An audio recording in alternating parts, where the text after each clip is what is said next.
এখন আমি পোলাও রান্না করব, তার জন্যই আগে তেল দিয়ে নিচ্ছি।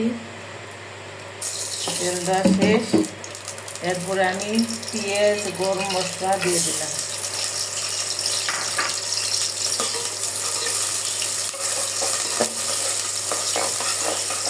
একটু ভেজে নিয়ে হয়ে গেছে, এখন আমি চালগুলো দেব।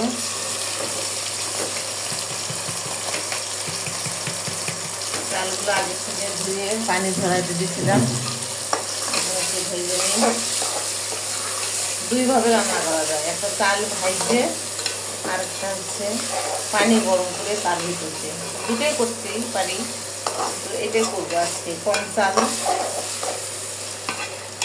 চাল ভাজে নিয়ে আবার আসি, একটু লবণ দিই, পরে দিলেও হয়, আমি এখনই দিব। চাল ভাজা শেষ, এখন আমি পানি দিব।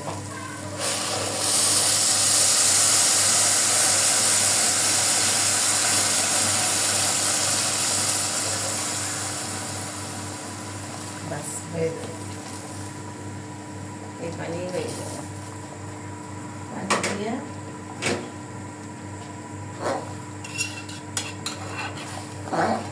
ঢাকনা দিয়ে দিব, বাস হয়ে যাবে পোলাও রান্না।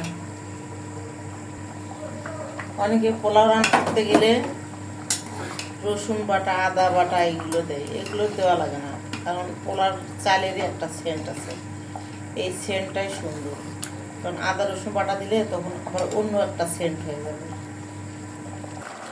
পোলার চালের পানিটা যখন এরকম অল্প হয়ে আসবে, তখন একটু কেওড়া দিবেন, এই যে কেওড়া জল, এটা সামান্য একটু দেবেন, দিয়ে সুন্দর করে ঢাকনা দিয়ে দেবেন। আর খোলার দরকার নেই, চুলাটা একদম মিটমিটে করে দেবেন।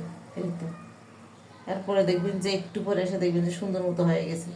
অনেকে জানে না যে চুলো কখন কমাই দিতে হয়, তাহলে পোলাওটা ঝরঝরা হবে। এই যে এখন কমাই দিব, এখন বা সুন্দর হয়ে থাকবে। পোলাও হয়ে গেছে, এই যে মাশাআল্লাহ, একদম ঝরঝরে, কি সুন্দর হয়ে গেছে।